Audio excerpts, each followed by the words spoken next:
Good morning everybody. स्वागत है आप लोगों का इस सत्र में। पिछले लेक्चर में हमने किसी चालक के धारिता के बारे में बात कर चुके हैं और आज हम उसी लेक्चर को आगे कंटिन्यू करेंगे। तो पिछले लेक्चर में हमने देखा था कि यदि किसी चालक को Q आवेश दिया जाए और उसके कारण उस चालक का विभव V से बढ़ जाए, यह है दिया गया आवेश,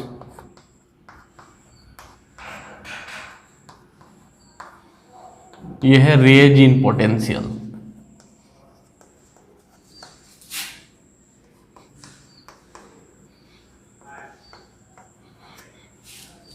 मतलब विभव में वृद्धि।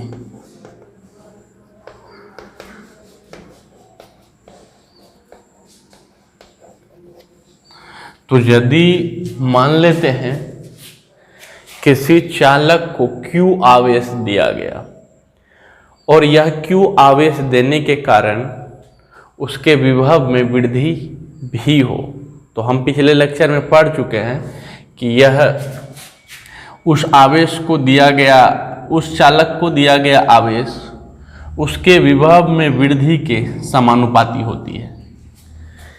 मतलब क्या था कि यदि हम ज़्यादा आवेश देंगे तो ज़्यादा विभव में वृद्धि होगी और कम आवेश देंगे तो विभव में कम वृद्धि होगी।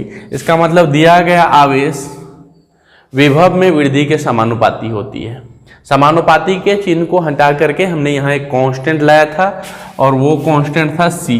हमने लिखा था Q बराबर CV, जहाँ C यहाँ समानुपातिक चिन्ह को हटाने के बाद हमने कांस्टेंट लाया है, जहाँ C समानुपातिक नियतांक है। यही समानुपातिक C चालक की धारिता कहलाती है। किस चालक की धारिता?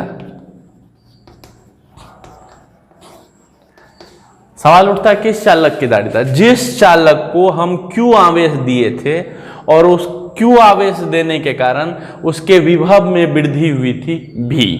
तो दिया गया आवेश, किसी चालक को दिया गया आवेश उसके विभव में वृद्धि के समानुपाती होती है। उस समानुपातिक चिन्ह को हमने हटा के एक कांस्टेंट इंट्रोड्यूस किया, यही कांस्टेंट उस चालक की धारिता कहलाती है। तो यहां तक हम पिछले लेक्चर में देख चुके थे। अब आगे देखते हैं।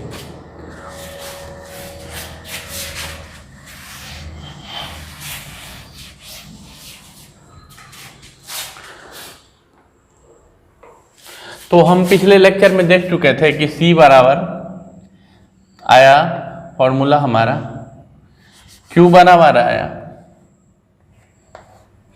C/C into V।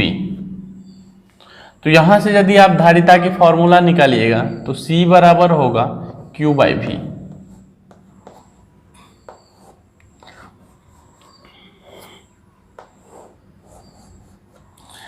अच्छा, यहाँ एक चीज थोड़ा सा हम लोग देखते हैं कि किसी चालक की धारिता संख्यात्मक रूप से इसलिए बोलते हैं कि इसकी अलग यूनिट होती है धारिता की और आवेश की अलग यूनिट होती है।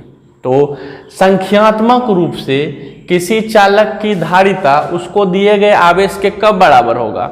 जब V कितना हो? 1 हो। इस फॉर्मूले को देख के आपको कब लगता है कि C Q के कब बराबर होगा? मतलब किसी चालक की धारिता उस संख्यात्मक रूप से उसको दिए गए आवेश के कब बराबर होगी? जब इस फॉर्मूले में V का मान क्या हो? 1 हो। या आप ऐसा सोचे कि इस फॉर्मूले में V को 1 रख देने से क्या होगा? तो इफ V बराबर 1, इस फॉर्मूले की बात करें, इसमें हम लिख देते हैं V बराबर 1 वोल्ट। तो जब V बराबर 1 वोल्ट हो जाएगा तो C बराबर होगा Q/1 और तब C किसके बराबर हो जाएगा? Q के। यदि हम इस फार्मूले में V के जगह 1 वोल्ट रख दें तो C बराबर होगा Q/1 और तब C किसके बराबर हो जाएगा? Q। तो किसी चालक की धारिता, यहां से हम कह सकते हैं कि किसी चालक की धारिता संख्यात्मक रूप से उसको दिए गए आवेश के तब बराबर होगी जब ये आवेश देने से उसके विभव में एकांक वृद्धि हो। मतलब उसका विभव 1 यूनिट से बढ़े, मतलब 1 वोल्ट से बढ़े। क्योंकि V जब 1 होगा तभी C बराबर क्या होगा? क्यों, तो हम उस चीज को लिख लेते हैं।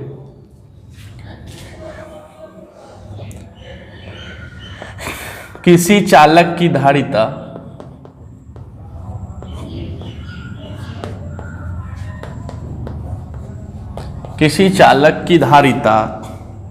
संख्यात्मक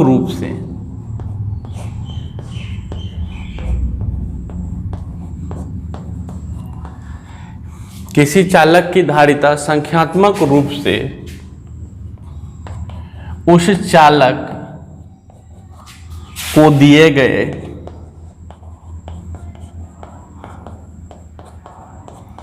आवेश के तब बराबर होगी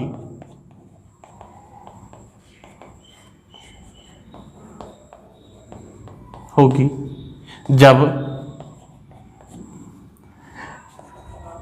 चालक को आवेश देने पर उसका विभव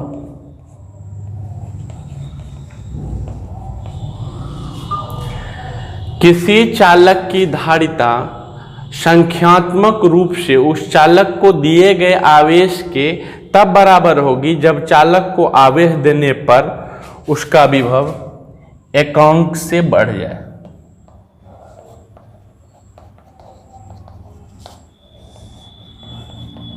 बहुत सिंपल सी बात है बच्चों की, धारिता कब दिए गए आवेश के बराबर हो जाएगी, जब v का वैल्यू क्या हो, 1 हो, तो q/1 किसके बराबर हो जाएगा, q। तो यहां से सिंपल सा हम इस फॉर्मूला को देख के ये लैंग्वेज आसानी से लिख सकते हैं कि किसी चालक की धारिता संख्यात्मक रूप से उस चालक को दिए गए आवेश के तब बराबर होगी जब चालक को आवेश देने पर उसका विभव एकांक से बढ़ जाए।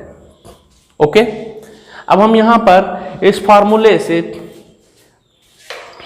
धारिता की SI इकाई देखेंगे, चालक की धारिता की SI इकाई देखेंगे और इसका डायमेंशन देखेंगे। तो हमारा अगला टॉपिक है धारिता, विद्युत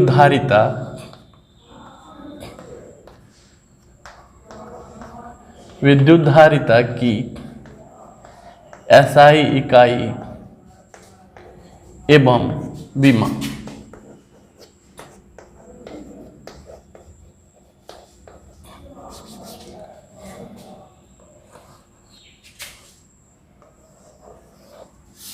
तो हम सबसे पहले देखते हैं कि धारिता की SI इकाई क्या होगी, आवेश की SI इकाई बाय विभव की SI इकाई। तो उस हिसाब से पहले इसका जो ओरिजिनल डिफाइन किया गया यूनिट है वो हम देख लेते हैं। तो विद्युत धारिता की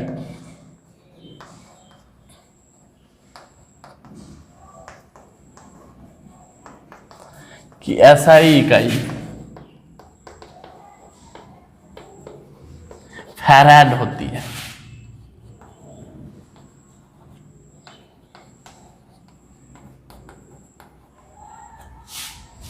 विद्युत धारिता की SI इकाई क्या होती है बच्चों, फैराड होती है, ये आपको याद रखना है।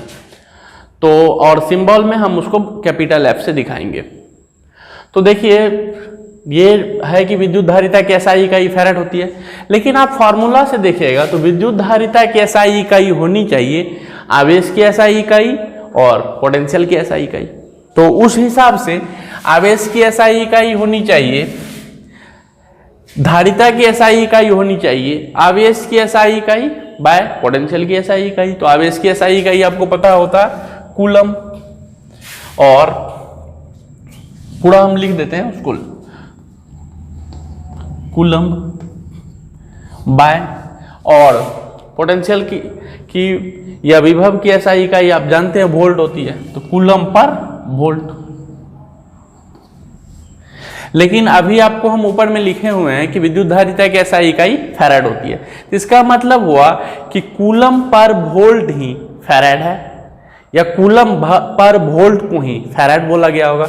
इसका मतलब हुआ कि 1 फैराड बराबर होगी 1 कूलम पर वोल्ट। क्योंकि आप देख लीजिए, हमने बोला धारिता की SI इकाई फैराड होती है, लेकिन डिफिनीशन से C बराबर होता है Q बाय V। तो धारिता की SI इकाई होनी चाहिए आवेश की SI इकाई बटा पोटेंशियल की SI इकाई।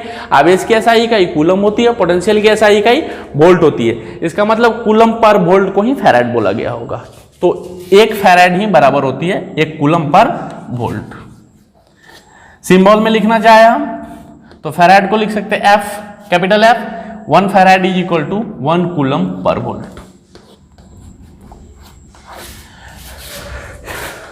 अब आगे चलते हैं, हम लोग इसका डायमेंशन देखते हैं, विद्युत धारिता की बीमा क्या होती है। तो आप देखिए, हम देखिए डायमेंशन जो है फिजिक्स में आपको फॉर्मूला पता होना चाहिए, तो आप आराम से डायमेंशन निकाल सकते हैं। तो हम आपको पहले बताते हैं कि हम कैसे डायमेंशन निकालते हैं, क्योंकि आप सारे फिजिकल क्वांटिटी का डायमेंशन याद करने लगिएगा तो माइनस और प्लस का फर्क होता है, तो वो थोड़ा सा कॉम्प्लिकेटेड होता है। तो हम बताते हैं कैसे हमको निकालना है। आपको सारा फॉर्मूला याद होना चाहिए। कुछ चीज़ है कि हम जैसे फोर्स का डायमेंशन है, हम बच्चों को याद ही करा दिए थे कि फोर्स का डायमेंशन होता है mL/-2। हालांकि आप फोर्स का भी डायमेंशन एकदम बेसिक से निकाल के देख सकते हैं। तो चलिए हम इसको निकालते हैं। तो हमारा सबसे पहला फॉर्मूला है C बराबर होता है Q/V। मतलब धारिता की बीमा होगी चार्ज की बीमा बाय पोटेंशियल की बीमा। और आप जानते हैं कि हम आपको याद करा दिए हैं कि चार्ज की बीमा होती है एट, लेकिन पोटेंशियल की बीमा के बारे में हमने आपको कुछ भी नहीं कहा। जब भी हम काम करना शुरू करते हैं तो बोलते हैं चीजें जिससे आसानी से निकले, तेजी से निकले, आप कुछ फिजिकल क्वांटिटी का बीमा डायमेंशन याद ही कर ले। जैसा कि हम सिर्फ 2 ही फिजिकल क्वांटिटी का डायमेंशन बच्चों को याद करने के लिए बोलते हैं, एक तो फोर्स का और एक चार्ज का। तो फोर्स का डायमेंशन जो होता है उसको भी हमने याद करने का तरीका बताया कि कॉलेज है mLT, तो आप याद रखें mL/-2। ये फोर्स की डायमेंशन होती है और चार्ज की डायमेंशन एट होती है। तो उस हिसाब से यदि आप देखें तो चार्ज की डायमेंशन हमें पता है एट, लेकिन हमको पोटेंशियल का डायमेंशन पता नहीं है, और हमने पोटेंशियल का डायमेंशन आपको याद रखने के लिए भी नहीं बोला है। तो उसके लिए हम क्या करते हैं, पोटेंशियल का भी डिफिनीशन के पास जाते हैं कि पोटेंशियल था क्या। तो इस पिछले अध्याय में जब हम वहाँ पोटेंशियल पढ़ रहे थे तो वहाँ हम पढ़े थे कि किसी इलेक्ट्रिक फील्ड में किसी पॉइंट पर इलेक्ट्रिक पोटेंशियल टेस्ट चार्ज को इन्फिनाइट से उस पॉइंट तक लाने में किया गया कार्य और टेस्ट चार्ज के रेशियो के बराबर होता है। यानी पोटेंशियल होगा W/Q, या यहाँ चार्ज मान लिया Q ही बोलते हैं। V बराबर था W/Q। अब पिछले चैप्टर में हमने बताया था कि किसी इलेक्ट्रिक फील्ड में किसी पॉइंट पर पोटेंशियल उस पॉइंट पर टेस्ट चार्ज को लाने में किया गया कार्य और टेस्ट चार्ज के बराबर होता है। तो वहां के डेफिनेशन से हम यहाँ V को हटा देते तो आता C बराबर Q/V के जगह लिखते हैं हम W/Q। तो यहां से Q कहाँ चला जाता ऊपर, तो मान लेते हैं हम इसको कैपिटल Q ही लिख ले, क्योंकि डायमेंशन में तो आप चार्ज का डायमेंशन लिख रहे तो ऊपर में क्या हो जाएगा Q, V बराबर W/Q। उसके बाद हमें फोर्स का भी मान लेते हैं, वर्क का भी डायमेंशन नहीं पता है। तो वर्क आप पढ़े होंगे कि होता है वर्क बराबर फोर्स इंटू डिस्प्लेसमेंट, या अभी हम यहाँ रखने देते हैं Q, और V के जगह हमने लिखा W/Q। अब हम यहाँ देखते हैं कि ये हो गया Q² बाय वर्क होता है FS cos थीटा, या आप सिंपली इसको FS आप लिख सकते हैं। क्यों? क्योंकि cos थीटा एक रेशियो है, उसकी कोई डायमेंशन नहीं होती, तो आप W की जगह लिख सकते हैं F × S। अब यहाँ से डायमेंशन आराम से आपको दिख रहा है, क्योंकि हमने आपको चार्ज का डायमेंशन याद कराया है एट, फोर्स का डायमेंशन आपको याद ही करने के लिए बोल दिया है कि mL/-2 होती है, और डिस्प्लेसमेंट का डायमेंशन तो L लिखते हैं नॉर्मली। या आप चाहे तो फोर्स का डायमेंशन निकाल भी सकते हैं, फोर्स बराबर मास गुना एक्सेलरेशन, फिर एक्सेलरेशन को लिखेंगे V/T। लेकिन कुछ नहीं, मैंने 12th के बच्चों को जब स्टार्ट किया था पढ़ाना तो वहाँ चार्ज और फोर्स का डायमेंशन निकाल दिया था, और हमने बोला था कि बस इसी 2 फिजिकल क्वांटिटी के डायमेंशन से हम सारे फिजिकल क्वांटिटी की डायमेंशन आसानी से निकाल लेंगे, बशर्ते कि हमें फॉर्मूला याद हो। तो C बराबर था Q/V। V को लिखा हमने इस फॉर्मूले से W/Q, यानी हो गया Q², W को लिखा FS। अब आपको पता है कि फोर्स का डायमेंशन होता है एट, तो यहां हो जाएगा 8T, और चूंकि चार्ज का स्क्वायर है उसका स्क्वायर, और फोर्स का mL/-2। चूंकि चार्ज का स्क्वायर था, चार्ज का बीमा आपको हमने याद कराया है एट, तो इसका स्क्वायर है तो AT का स्क्वायर, फोर्स का MLT पर पावर -2 और डिस्प्लेसमेंट का L। तो आप यहां से देख सकते हैं कि कहीं मार्केट में M नहीं है, यहां सिंगल M है, ये ऊपर जाके -1 हो गया। L, यहां L है, यहां L है, L स्क्वायर, और कहीं भी L नहीं दिख रहा है, ये L स्क्वायर ऊपर जाके हो जाएगा L -2। ओके, यहां सिंगल M था, ये ऊपर गया है, इस पर -1 हो गया, यहां L और L स्क्वायर, लेकिन इसको हम ऊपर ले गए तो L पावर -2। अब बात कर लेते T की। तो यहां T है, लेकिन AT का स्क्वायर है, इसका मतलब यहां T का स्क्वायर है और नीचे T पर पावर -2 है। तो 2 इनमें से जाके सबट्रैक्ट होगा -2, तो माइनस माइनस क्या बना देगा +2, तो T पर पावर 4। और यहां A स्क्वायर है और वो ऊपर में ही है, तो उसको निगेटिव साइन नहीं आएगी, A स्क्वायर। ये हम निकाले धारिता का बीमा। कैसे निकाले हमने आपको बताया, हम फिर से रिपीट कर रहे हैं चीजों को कि यहां इस फॉर्मूले से C बराबर होती है Q/V, V बराबर होता है W/S, किसी इलेक्ट्रिक फील्ड में किसी पॉइंट पर पोटेंशियल, उस पॉइंट पर टेस्ट चार्ज को लाने में किया गया कार्य और टेस्ट चार्ज के रेशियो के बराबर होता है। तो Q, V के जगह हमने लिखा W/Q, यानी Q²/W, और W को लिख दिया हमने force into displacement. Cos theta भी लिख सकते थे, लेकिन cos theta unit dimension less quantity होती है, because cos theta is ratio of base and hypotenuse. Charge का AT का स्क्वायर, क्योंकि चार्ज की डायमेंशन होती है 8, फोर्स MLT पर पावर -2, ये याद करने के लिए है आपको बताया, हालांकि ये बेसिक चीज है, आप इसे निकाल भी सकते हैं, और डिस्प्लेसमेंट के लिए हमने L लिखा। मार्केट में यहाँ सिंगल M है, तो ये ऊपर गया तो M पर पावर -1, L स्क्वायर ऊपर गया L -2, यहाँ T -2 है, यहाँ T स्क्वायर है, तो T स्क्वायर अब बाय T -2, तो ये ऊपर जाके -2 होगा, तो +2 हो जाएगा, तो 2 + 2 क्या हो जाएगा 4T पर पावर 4। यहां फिर सिर्फ बचा A स्क्वायर। तो हमने आपको पूरा प्रोसेस बताया कि कैसे हम डायमेंशन निकालते हैं, बस पूरे फिजिक्स में मेरा ये तरीका है कि हम आपको सिर्फ 2 ही फिजिकल क्वांटिटी का डायमेंशन याद करने के लिए बोलते हैं, और उसी से सारा 12th क्लास में लगभग ज्यादातर फिजिकल क्वांटिटियों का हम बीमा खुद से निकाल पाते हैं। सिर्फ आपको याद रखना है कि चार्ज की डायमेंशन 8 होती है और फोर्स की डायमेंशन होती है MLT पर पावर -2। बाद बाकी जो 7 बेसिक फिजिकल क्वांटिटी है उनका डायमेंशन तो आपको याद ही होता है। तो हमने निकाला, अब मैं यहां लिख देता हूं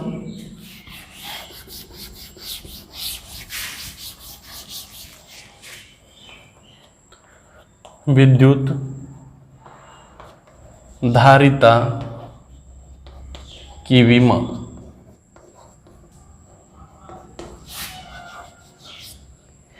M-1 L -2 T पर पावर 4 A स्क्वायर, ना होती है।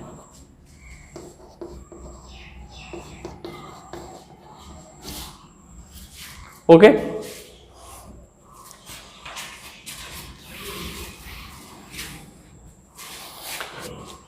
आज के लिए इतना ही। आशा करता हूँ तो आपको यह लेक्चर अच्छा लगा हो और आप ज़रूर इसे दोस्तों के साथ शेयर करेंगे, और हमारा YouTube पर चैनल श्री कृष्णा क्लासेज मधेपुरा नाम से मौजूद है, हमारे चैनल को सब्सक्राइब करेंगे, और अगले लेक्चर की आपको नोटिफिकेशन लगातार मिलती रहे इसके लिए बेल आइकॉन दबाएंगे। धन्यवाद।